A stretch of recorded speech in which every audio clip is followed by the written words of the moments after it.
Hey guys, Jeff here from JB Customs. This is another one of our projects. Got a Mark 1 Audi TT with the BAM engine, so the 225 brake horse quattro, and we've got two. So we've got this one here, which is in a lot better condition. So we've decided to make this into a track car.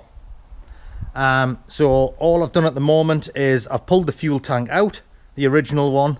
Right pain in the arse because the rear suspension's got to come off. Put a fuel cell in. Still a little bit of work to do on it. My AN6 pipework's just turned up today, so we can get the to the front of the engine bay and then the return back. So from the pump to the front and then back to the top of the tank there.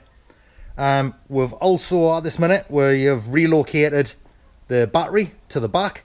So I'm just waiting for the emergency switch, which is going to be located up here. And as you can see, I've got both sides of the cable there, which are just going to get tucked up there onto this switch, which will isolate the battery, the ECU and the fuel supply. So I'm going to use a 6-pole switch with a return to ground, so that as soon as you turn it off, it grounds everything, so it gets rid of any power in any of these cables.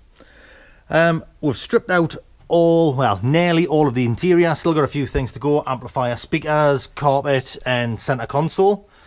And what we're going to do is we're also going to change the dash, but I don't know, well, sorry, not the dash, the clocks, but don't know what we're going to change them to yet. So if anybody's got any ideas, just give us a shout.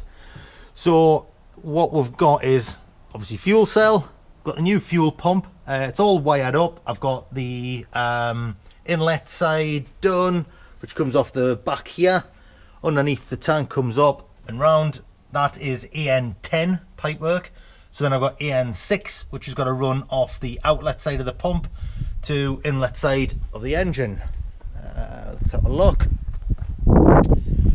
So what we've done at the minute is battery's obviously gone, so all the ancillary bits, and this is the wiring from it. So now you go straight from the starter solenoid up to this. So most of these parts I got from just one of the electrical wholesalers around here, nice and easy. And then I've run 2 gauge all the way from the front here, which goes all the way to the back, goes underneath the carpet, and it's tied up. So it's all clipped. It comes around here, and then I'm just using these clips here just to make sure it's not going to rub on anything and it's going to be nice and sturdy. I think I might actually put something underneath that corner there. Like I say, speakers and amplifier still to come out, so is the center console here. And I need to pop a couple of holes in the floor with some grommets in for the return pipe to the tank and the outlet side of the pump. Right, see what else have we done so far. So we've taken off the N248 valve, which is this here. So when it goes this way around, that's the way it sits in the engine bay. Got a turbo at the back here. So this goes to the inlet manifold. That there goes to the dump valve or your recirculation valve. And that one there goes to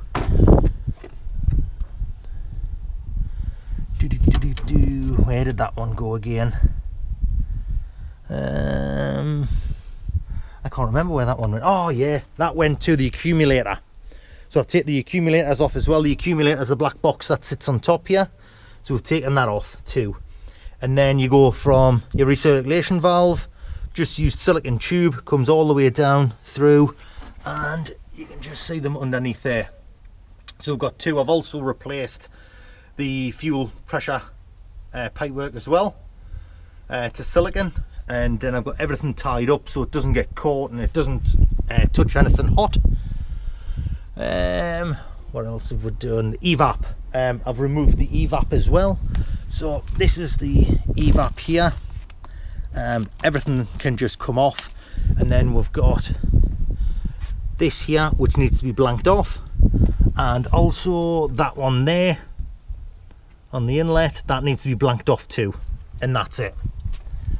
So we're just busy trying to pull the front end off at the moment so that we can take out the 2 standard intercoolers, and we're going to replace them with a big intercooler front mounted once we get rid of the aircon paraphernalia as well. So aircon radiators coming out, aircon pump, all the pipework's coming out as well, just to make it a little bit lighter.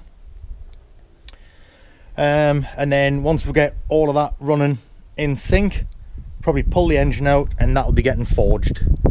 So new pistons, con rods, get some head work done, bigger turbo.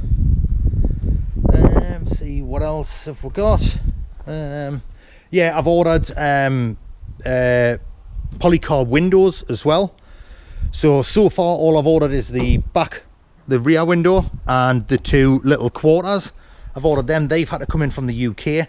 I can't seem to find a manufacturer in Australia, so we'll get them replaced. And then probably what I'll do is I'll have either through the back window or through one of the sides, I'll have the filler for the fuel.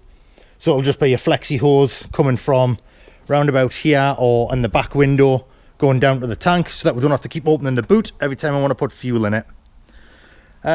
With the removal of all the interior, the back seats, the front seats weighed 21 kilos each. So with everything else out, so front seats, back seats, all the plastics, we're looking at nearly 100 kilos.